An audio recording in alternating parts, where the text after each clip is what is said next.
MCTR is has resumed an attempt to test its if you like all-time highs. It's up 73.7% in the pre-market session of today, the 5th of June.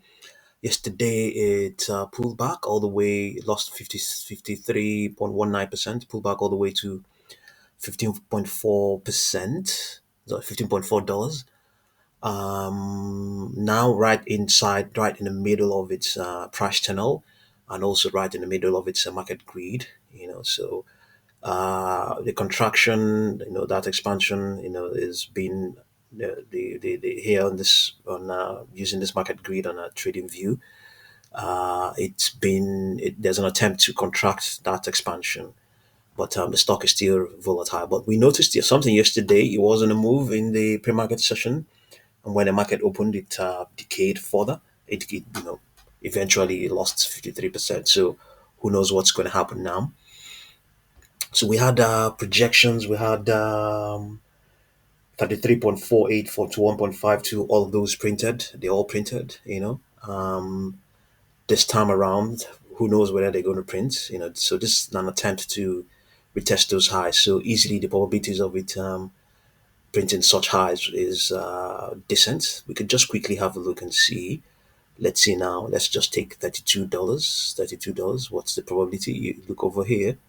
You see where the moving averages appear. The first is the 10 period. The second is the 21 period. The third is the 40 period. The last is the 200 period.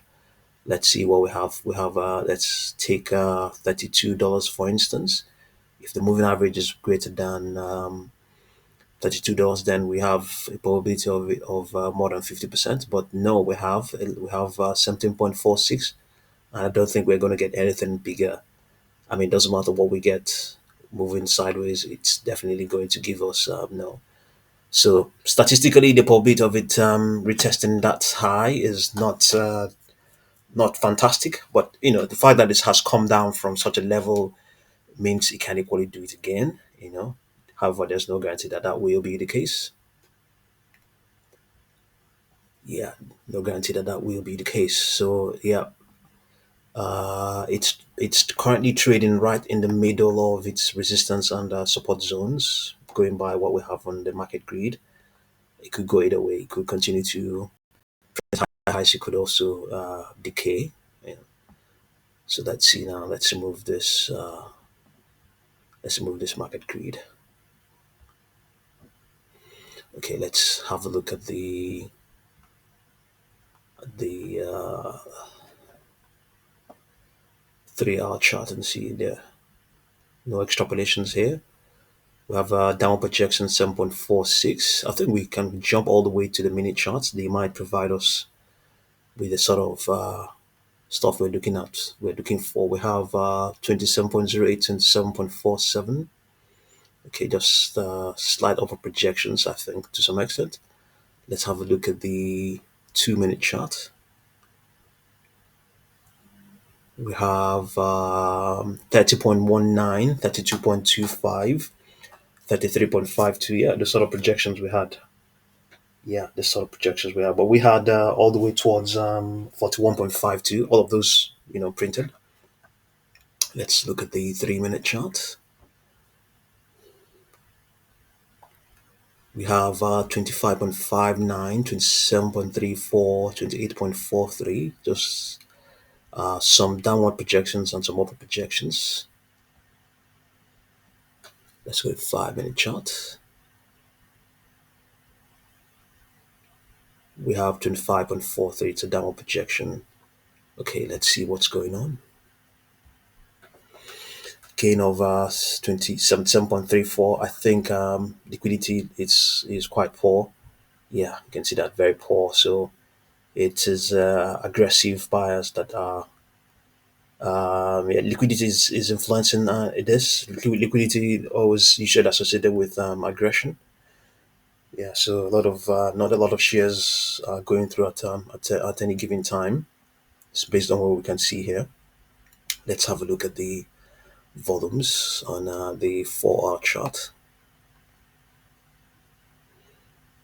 Yeah, so far I think 229,000 have crossed the tape.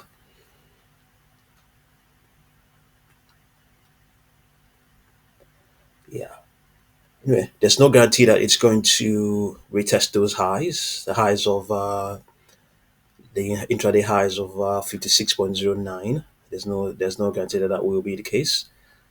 When the market opens, it could be something totally different. It could retrace, and if it does retrace, it may provide a buying opportunity.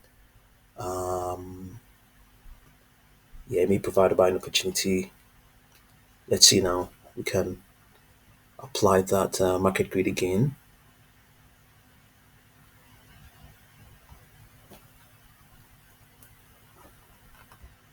This is the 4 hour chart. So this is where it came back all the way down to 15.11 yesterday. That's where it actually closed, 15.11. So 15.11 is actually still okay. Still not a very comfortable buying opportunity based on what this market grid is indicating, but they bought it anyway. Yeah. So let's see now. But at the same time, what we're facing right now is that there's contraction going on, but at the same time, there's also within that there is an expansion. It's contracted because this expansion, this spike all the way towards 56.09 was a massive one, and then it pulled back. But within this contraction, there's still an expansion going on. So but what the what this picture is creating, and also what this market grade is creating, is in as much as it's also expecting a contraction to occur, it is also there's also an expectation amongst other things that um,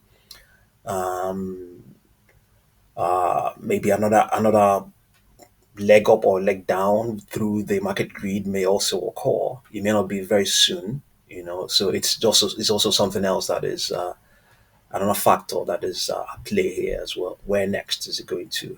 Expansion, contraction is expected to go on. Would it now explode again? So and then within this contraction, it has actually exploded already, but it's been contained because the previous explosion was so massive. So right now, this one doesn't mean much. So the thing about it is that it's creating a comfortable creating a comfortable picture to some extent.